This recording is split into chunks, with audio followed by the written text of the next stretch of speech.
오늘의 말씀은 신명기 26장 16절부터 19절입니다. 신명기 26장 16절부터 19절 다 함께 합독하시겠습니다. 오늘 내 하나님 야훼께서 이 규례와 법도를 행하라고 내게 명령하시나니 그런즉 너는 마음을 다하고 뜻을 다하여 지켜 행하라. 내가 오늘 야훼를 내 하나님으로 인정하고 또 그 도를 행하고 그의 규례와 명령과 법도를 지키며 그의 소리를 들으라. 야훼께서도 내게 말씀하신 대로 오늘 너를 그의 보배로운 백성이 되게 하시고 그의 모든 명령을 지키라 확언하셨느니라.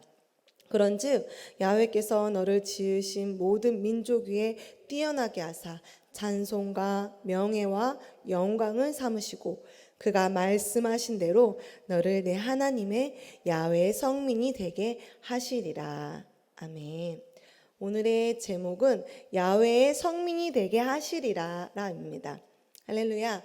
오늘은 우리가 신명기를 통해 또 하나님을 알아가기를 원합니다. 12장부터 신명기 12장부터 26절은 두 번째 설교로 가장 핵심 있는 내용입니다. 오늘 제가 하는 26절까지가 신명기 법전이라고 부르기도 합니다. 이것은 법전, 지켜야 되는 것입니다. 하나님의 백성들이 준수해야 되는 그런 율법적인 그런 핵심을 다루고 있는 지켜라, 행해라 라는 것입니다. 그래서 26장 전체를 살짝 짧게 요약하면 서머리하자면 1장 1절부터는 가나안 땅에 들어가 첫 소출을 하나님께 드려라 라는 이야기가 담겨 있고 12절부터 15절은 3년마다 그 11조를 그냥 내는 것이 아니라 또 다른 11조를 모아서 가난한 이웃들에게 사용해라 라고 하나님께서 이 구약시대 아무것도 만들어지지 않은 이 시대 때부터 벌써 하나님께서는 사회보장제도를 만들어 놓으신 것입니다. 인간이 만들기 전에 벌써 하나님께서 미리 가부와 고아를 어떻게 도와야 되는지 하나님 백성들에게 알려주고 있는 것입니다.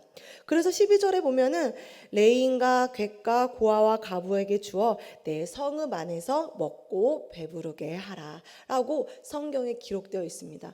이처럼 하나님은 성경을 통해서 우리가 이 사회 속에서 어떻게 살아가야 되는지 하나님의 백성들에게 분명히 아주 세세한 것까지 알려주고 있습니다. 하나님이 세상 사람들이 만들기 전 그 사회보장제도를 벌써 성경에 기록해 놓았다는 거죠. 바로 사회복지입니다. 그리고 16장부터 19절 오늘 제가 함께 나눌 말씀이죠. 모세의 두 번째 고별 설교로 결론이 나와 있습니다. 마음과 뜻을 다해 너의 규례와 법도 지켜라. 그러면 너희는 보배로운 백성이 된다. 결론은 하나님께서 이 모든 것들을 만들어 놓으시고 하고 싶은 말은 딱 한 가지예요. 내가 너희에게 복을 줄 거다.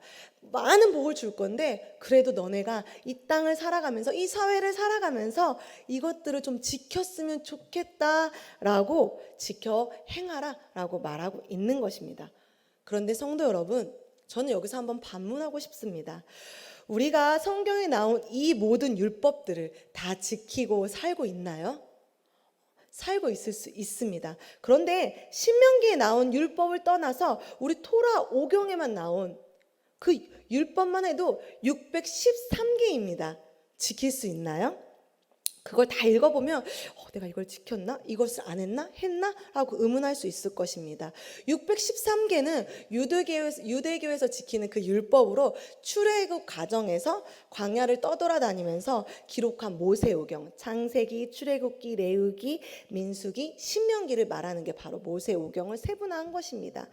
하라고 긍정적인 형태로 248개가 있고 또 하지 말라는 부정적인 형태로 365개나 있어서 613개라는 것입니다. 이 모든 것을 우리가 지킬 수 있냐는 것입니다. 절대로 지킬 수 없습니다. 그런데 하나님께서는 구약에 계속 지켜라, 지켜 행하라, 너희는 행하라, 지켜라 라고 말하고 있습니다. 율법은 1차적으로 이스라엘 백성들에게 하나님께서 허락하신 것입니다. 그런데 율법은 2차적으로 누구에게 행했습니까? 바로 우리에게 하나님이 주신 것입니다. 그런데 하나님, 이 많은 율법을 우리가 어떻게 지킬 수 있겠습니까? 라고 반문하게 됩니다. 저도 사실 제가 성경을 묵상하면서 표면적으로 봤을 때는 지킬 수 있겠죠. 그런데 진짜 제 내면에 지킬 수 있냐 이거란 그 내용이라는 것입니다. 그런데 우리가 성경을 읽으면 읽을수록 하나님이 왜 이것을 지키라고 했는지, 이것을 어떻게 하면 지킬 수 있는지 성경에 해답을 기록해 놨구나라는 이야기입니다. 오늘 그 이야기를 또 한번 나누겠습니다. 유행은 돌고 돕니다. 우리의 시대도 마찬가지입니다. 돌고 돕니다. 역사는 돌고 돕니다. 그래서 우리가 역사를 날짜와 몇 년 몇 월로 외우는 것이 아니라 그 역사에 왜 이런 일이 일어났지? 그때 그 사람들은 왜 그렇게 했지라는 것을 묵상하는 것입니다. 역사도 성경도. 그래서 다시는 그렇게 하지 말아야지 해서 역사가 기록되어 있는 것입니다. 그 히스토리를 몇 월 며칠에 6.25 때 이런 전쟁이 있었지, 6.25를 기억하는 것이 아니라 6.25가 왜 일어났을까라고 그 역사를 다시 한번 되짚어 보는 것이 역사를 기억하는 것입니다. 이처럼 우리도 성경을, 구약을 왜 지금 다시 짚어보고 우리가 말씀을 나누냐, 왜 우리가 다 지난 구약, 예수님이 오셨는데 그 구약을 다시 한번 읽어보느냐, 그것은 왜 그렇게 하느냐, 우리가 생각할 필요가 있다는 것입니다. 우리가 신앙생활을 하면 우리가 예전에는 예수님 믿으면 돼 이랬는데 지금은 조금 더 묵상해보고 우리 내면을 살펴볼 필요가 있다는 것입니다. 전도서를 보면 1장에 이런 이야기가 있습니다. 전도서 1장 9장 10절을 우리가 다 같이 한번 읽어보겠습니다. 이미 있던 것이 후에 다시 있겠고 이미 한 일이 후에 다시 할지니 해 아래 새 것이 없나니 무엇을 가리켜 일으키를 보라. 이것이 새 것이라 할 것이 있으랴. 우리가 있기 오래전 세대에도 이미 있었느니라. 이 말씀을 누가 썼나요? 솔로몬이 다 경험해보고 다 헛되다. 헛되고 근데 내가 살아보니까 지혜를 깨달은 거예요. 솔로몬이 끝이 좋진 않지만 하나님이 주시는 지혜가 있었거든요. 지식은 우리가 보유하고 있는 것들로 말할 수 있습니다. 지식은 변하지 않아요. 그런데 지혜는, 하나님이 주신 지혜는 무궁무진합니다. 그렇기 때문에 그 지혜 안에서 솔로몬이 딱 깨달은 거예요. 이 땅 가운데 새로운 것이 아무것도 없구나. 모든 것이 다 헛되구나. 그래서 제가 이 말을 왜 하냐면, 하나님이 지으신 아담도, 또 하나님이 선택한 아브라함도, 하나님이 선민이라고 선택한 이스라엘 백성도 이 율법을 다 지킬 수 없었다는 거죠. 모세가 마지막으로 끝까지 신명기에 막 설교를 열변을 토합니다. 여러분 지켜야 됩니다. 우리가 십계명을 지켜야 됩니다. 라고 말하지만 하나님께서는 말하게 하고 선포하게 하셨지만 그것을 지킬 수 없는 아담과 아브라함과 이스라엘, 그리고 지금의 우리에게 이 말씀을 전하고 있다는 것입니다. 그런데 왜 이 말씀을 전하고 우리에게 말하기 원하고 또 이렇게 대표로 세워놓은 이 사람들의 실패를 우리의 성경에 기록해 놓았는지 하나님께서 말하고 싶은 그 정답이 있다는 것입니다. 아담은 우리의 대표입니다. 그런데 그 한 가지 지키라는 거 선악과 따먹었습니다. 그 딱 한 가지, 모든 거 다 누려라. 근데 그 가운데 있는 선악을 알게 하는 그건 절대 먹지 말아라. 근데 그 한 가지 못 지켰습니다. 아브라함 마찬가지입니다. 계속 실패해서 이삭을 주겠다고 하지만 계속 실패합니다. 그렇지만 아브라함은 깨달았습니다. 이스라엘 백성들도 마찬가지입니다. 하나님이 수없이 광야를 돌며 모세 오경을 만들어내기까지 수많은 실패가 있었지만 지키지 못했습니다. 율법은 바로 그겁니다. 사회보장 제도입니다. 최소한의 기능입니다. 우리의 악함을 보고 니네가 얼마나 너네 혼자 잘 먹고 잘 살고 싶어 하는지 내가 안다. 그러니까 3년에 한 번씩은 그래도 고아와 가부를 너네가 기억했으면 좋겠다. 그럼 그들이 조금은 위로를 받을 것 같다. 이런 식으로 하나님은 그 율법을 통해서 너네가 그 율법을 보면서 너네를 비추어 봐라. 너네가 지금 그런 상황이다 라는 것을 기본적인 우리의 삶 가운데 거울처럼 비치게 할 거라는 것입니다. 그래서 마태복음 5장 17절을 우리가 한번 같이 읽어보겠습니다. 자, 같이 읽어보겠습니다. 내가 율법이나 선지자를 폐하러 온 줄을 생각하지 말라. 폐하러 온 것이 아니요 완전하게 하려 함이라. 완전하게 하실 거라고 하십니다. 하나님께서 그 많은 율법들, 그래 내가 만들었다. 그런데 그거 지킬 수 없는 거 너네가 안다. 하지만 그 율법과 그런 것들을 폐하러 오는 거, 그런 표면적인 보임을 폐하러 오는 것이 아니라 내가 더 완전하게 하려고 하는 것이다. 그래서 우리가 그 구약을 통해서 또 신약을 바라볼 수 있는 것입니다. 그래서 그 완전하게 하실 분, 우리가 너무나도 잘 알고 있는 바로 예수님입니다. 예수 그리스도를 통해서 우리를 완전케 하시는 것입니다. 율법을 지키며 사는 것 너무나도 좋은 것입니다. 그런데 그 율법을 예수님 없이는 절대 지켜낼 수 없다는 것을 이 구약을 통해서 기록해 놓은 것입니다. 왜냐하면 하나님은 처음과 나중 되시고 알파 오메가 되시기 때문에 이 신약을 적어놓으면서도 이 구약을 적어놓으면서도 이 신약까지 준비해 놓으셨다는 것이죠. 우리가 그런 하나님을 믿고 있다는 것입니다. 그렇기 때문에 우리가 무엇을 걱정할 필요가 있겠습니까? 그렇기 때문에 우리 삶 가운데 우리 안에 진정으로 예수 그리스도가 있다면 삶이 자유롭다는 거죠. 하나님이 모든 것을 1, 2, 3, 4, 5, 6, 7, 8, 9, 10을 다 준비해 놨다는 것입니다. 우리 성도 여러분, 재물 많은 청년 이야기 아시죠? 그러니까 재물 많은 청년이 이렇게 합니다. 예수님께, 예수님, 제가 영생을 얻고 싶습니다. 그 영생을 얻으려면 어떻게 해야 됩니까? 라고 하니까 예수님이 그것을 나한테 왜 물어보냐? 라고 물어보십니다. 그 선한 일을 왜 물어보냐? 라고 다시 되묻습니다. 선한 분은 오직 한 분이다. 왜냐하면 청년이 이렇게 물어봤거든요. 영생을 얻으려면 어떠한 선한 일을 해야 됩니까? 라고 그런 마가복음, 누가복음, 마태복음에도 이런 이야기가 나옵니다. 그래서 하나님께서 그 선한 일, 선한 분은 오직 한 분밖에 없다라고 이 성경에 기록해 놓은 것입니다. 선한 사람이 어디 있겠습니까? 제가 늘 설교 시간에도 말하지만 착한 사람은 없습니다. 착함을 선택하는 것이 나 착해. 착한 사람은 없습니다. 그래서 저는 정말 저희 아들한테 이럽니다. 착한 게 중요한 게 아니다. 착한과 나쁜 것을 구별해서 너가 착한 것을 선택하는 것이 중요한 것이다. 하나님께서 기록해 놓으셨습니다. 선한 분은 오직 한 분이다. 그러면 네가 생명에 들어가려면 계명을 지켜라. 그래서 하나님이 물어봅니다. 그 청년이 물어봅니다. 그 계명이 무엇입니까? 살인하지 말라, 간음하지 말라, 도덕질하지 말라, 거짓 증거하지 말라. 그 10계명에 대해서 이야기합니다. 내 부모를 공경하라, 내 이웃을 내 몸같이 사랑하라. 그런데 청년이 어떻게 말하죠? 아주 자신 있게 예수님 저 그거 다 행했습니다. 그러냐? 장하다, 착하다. 그러면 너에게 부족한 게 없다. 그러면 저게 부족한 게 없는 것 같습니다. 그럽니까 예수님? 막 이렇게 합니다. 그런데 예수님께서 그 청년에게 다시 한번 묻습니다. 그러면 네가 정말로 완전해지고자 하느냐? 그러면 너 소유를 다 팔고 나를 따르라 라고 말합니다. 그때 청년이 어떻게 합니까? 그렇게 영생을 구하고 자기가 선함을 어떻게 하면 그 영생을 구할 수 있습니까? 저 모든 계명을 다 지켰습니다.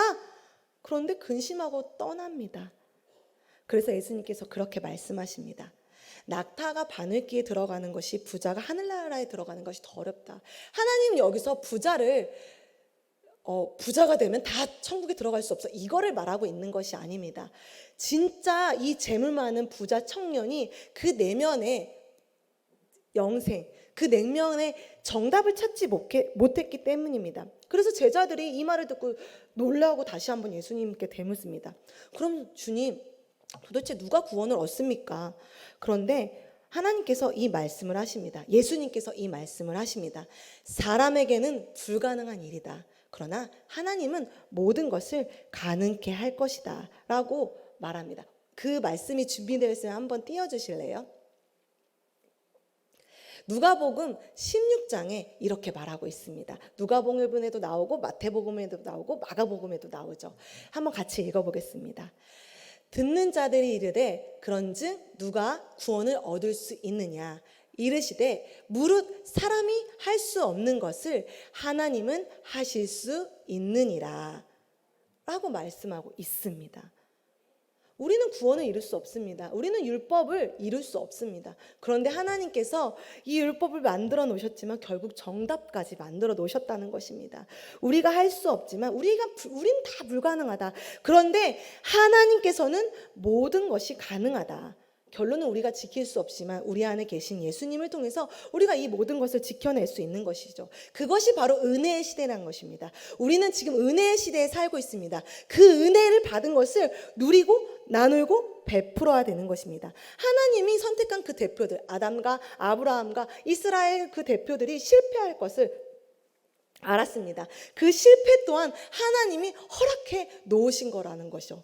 우리 삶에 실패가 엄청 많다는 거죠. 저도 제 삶에 실패가 엄청 많다는 거죠. 그래서 하나님 나에게 왜 이 실패를 허락하셨습니까? 라고 굉장히 지금까지도 괴로울 때가 있지만 그 실패로 인해 네가 나를 더 깊이 만나지 않았느냐라는 그 무릎에 사실 싫으면서도 좋은 것입니다. 하나님께서는 그 모든 것을 만들어 놓으셨다는 것입니다. 그렇기 때문에 우리가 우리 안에 그 예수님이 이루게 하시려면 어떻게 해야 됩니까? 그 예수님 정답을 알았습니다. 그러면 그 우리 내적 동기, 내적 우리 안에 있는 것들이 예수님으로 가득 채워져야 되는 것입니다. 너무나도 잘 아는 답이지만 이루어내지 못한다는 것입니다. 우리가 신앙생활의 내적 동기로 이루어져야 됩니다. 외적으로 신앙생활을 하면 안 되는 것입니다. 제가 짧게 예화를 들어보겠습니다. 원숭이를 가다 놓고 퍼즐을 막 줬어요. 근데 맨 처음에는 원숭이가 그 퍼즐을 되게 즐겁게 푸는 거예요. 그래서 참 즐거워하는구나. 원숭이 내적 동기가 그거를 풀면 즐거워요. 다 맞췄을 때 끽끽끽 막 이래요. 그렇죠? 근데 어느 날부터 그 퍼즐과 함께 바나나를 같이 줬어요. 퍼즐도 풀었는데 바나나까지 너무 행복하는 거예요. 그래서 더 큰 소리로 막 끼끼끼 하고 막 춤을 춰요. 그런데 계속 그렇게 하다가 어느 순간 퍼즐만 딱 줬어요. 근데 퍼즐을 풀지 않아요. 원숭이가 내적 동기 잃어버린 거예요. 분명히 퍼즐만 풀었어도 행복했는데 바나나를 안 주니까 풀고 싶지 않은 거예요. 우리의 신앙생활도 마찬가지입니다. 분명히 우리가 처음 만난 그 예수님만으로 만족했을 그 신앙의 첫 부분이 있었을 거라고 생각합니다. 그런데 하나님을 믿다 보니 복을 주시고 복을 주시고 복을 주셔요. 당연히 실패도 주셨지만 복을 주신단 말이에요. 그 복을 맛봤을 때 진정한 퍼즐로 인해 기쁨을 누리지 못한다는 거죠. 그렇기 때문에 우리는 매번의 삶 속에서 그 퍼즐만으로도 만족할 수 있는 예수님 앞에 다시 돌아가야 된다는 것입니다. 제가 사실은 저도 전도사지만 우울할 때가 있고 신앙생활이 하기 싫을 때가 있고 삐뚤어지고 싶고 일탈할 때가 있습니다. 당연히 그렇죠. 하나님 언제까지 나를 전도사로 하시게 하시지? 라는 생각이 약간 들었죠. 근데 이제 교회 법이 있어요. 전도사는 원래 황종직이 아니에요. 목사님들만 황종직이에요. 절대 변할 수 없는. 근데 어느 날부터 교회 법이 바뀐 거예요. 전도사도 황종직으로. 그래서 제가 되게 마음이 슬프더라고요. 순간적으로. 기쁨보다 약간 나는 전도사는 좀 다르다고 생각했는데 라는 그 마음에 이거 부담감이 생기더라고요. 하나님 참 어렵네요. 그래서 결론적으로는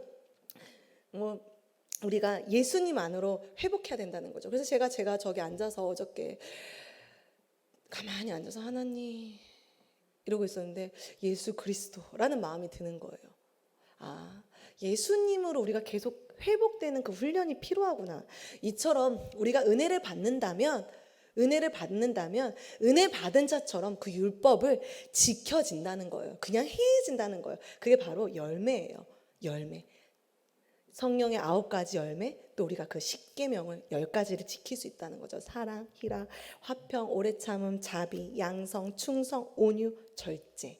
이런 것들이 지켜진다는 거죠. 그것들이 다 내면에 있는 것들입니다. 겉으로 보여지는 것이 아닙니다. 신앙생활 진짜 잘하네. 보여지는 것이 아니냐. 우리 내면으로부터 보이지 않게 흘러나오는 힘이라는 거죠. 정말 건강한 사람들은 내면이 건강합니다. 내면이 예수 그리스도로 가득 찰 때 우리의 삶이, 이 땅의 삶이 예수 그리스도로 안에서 행복과 기쁨과 평안함과 진정한 안식을 누린다는 것입니다. 그것이 바로 하나님의 성민이 되는 것입니다. 그 하나님의 성민은 거룩해지는 것입니다. 거룩한 백성이라는 것입니다. 그런데 거룩은 혼자 할 수 없습니다. 예수님과 동행할 때 거룩해질 수 있다는 거죠. 시간이 다 돼서 제가 원래 이 찬양을 같이 나누고 싶었는데 나누기는 조금 어려울 것 같아서 피아노 반주를 칠 때 이 찬양을 잠깐 나누고 싶어요. 뭐냐면요, 소진영이라는 마커스 인도자가 쓴 내용이에요. 근데 원래 제목이 주는 완전합니다 라는 제목인데 거의 주여 우리는 연약합니다가 많이 떠요. 근데 이 찬양이 전 너무 기가 막힌 거예요. 이분이 정말 예수님을 아는구나. 주여 우린 연약합니다. 우린 오늘도 힘겨워합니다. 주 뜻을 이루며 살기는 부족합니다. 우린 연약합니다. 넘어집니다. 실수합니다. 주님의 긍휼을 구하는 죄인입니다. 우린 주만 바라봅니다. 근데 후렴 구절에 어떤 얘기가 있냐면요, 한없는 주님의 은혜, 우리의 은혜의 시대에 살고 있잖아요. 온 세상 위에 넘칩니다. 우리가 아무리 부족하고 쓰러지고 넘어져도 주님의 은혜와 주님의 그 세상의 모든 것들이 넘친다는 거예요. 그리고 뭐라고 말하냐면 가릴 수 없는 주 영광 온 땅에 충만하답니다. 우리가 무엇을 해도 안 해도 하나님의 영광은 이 땅 가운데 그대로, 하나님의 영광은 그대로 있다는 거죠. 절대 변하지 않는다는 거죠. 그렇기 때문에 우리가 주님의 길을 따라갈 수 있고 그 주님만이 그 길이라는 것, 예수 그리스도만 길이라는 거죠. 그래서 그날에 우리를 이루실 그분이 완전하다는 것입니다. 그분이 완전하기 때문에 우리가 그분과 동행할 때 완전할 수 있고, 우리가 그분과 동행할 때 거룩할 수 있고, 우리가 그분과 함께할 때 이 모든 것들을 이룰 수 있다는 것입니다. 그렇기 때문에 그분이 바로 예수 그리스도, 우리의 그 내적 동기에 바나나가 아닌 예수 그리스도, 첫 번째 퍼즐을 풀었을 때 그 기쁨으로 다시 한번 예수 그리스도를 만나기를 간절히 소망합니다.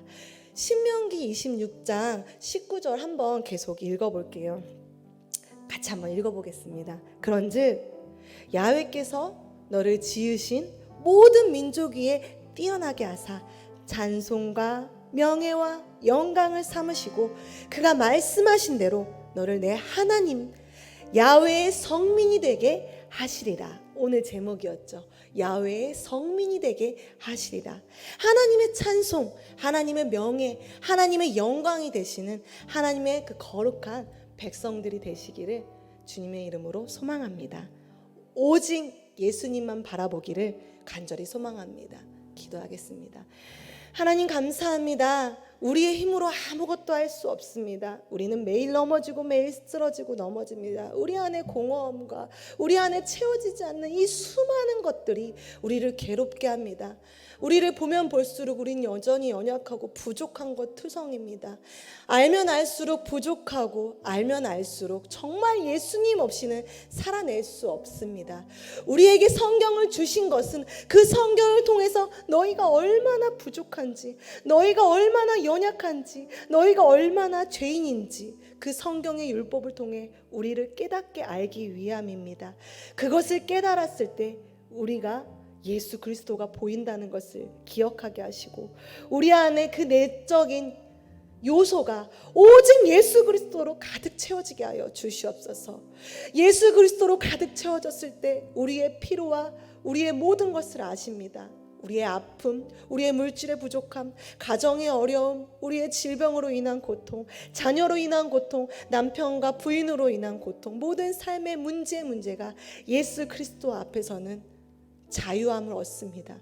우리가 그 예수 그리스도를 진정으로 알아내게 하시고 오늘도 예수님과 함께 오늘 하루를 살아내게 하여 주시옵소서. 하나님의 뜻 가운데 하나님의 모든 것을 응답하실 것을 믿습니다. 그때까지 우리가 포기하지 않고 이 신앙을 지켜내며 예수님의 길을 따라가게 하여 주시옵소서. 예수님과 함께 동행하게 하시고 그 거룩한 백성이 되기를 간절히 소망합니다. 오늘도 성령님께서 한 사람 한 사람 만나 주시었고 한 사람 한 사람 위로하시고 회복시켜 주실 것을 간절히 소망하며 예수님의 이름으로 기도드립니다. 아멘.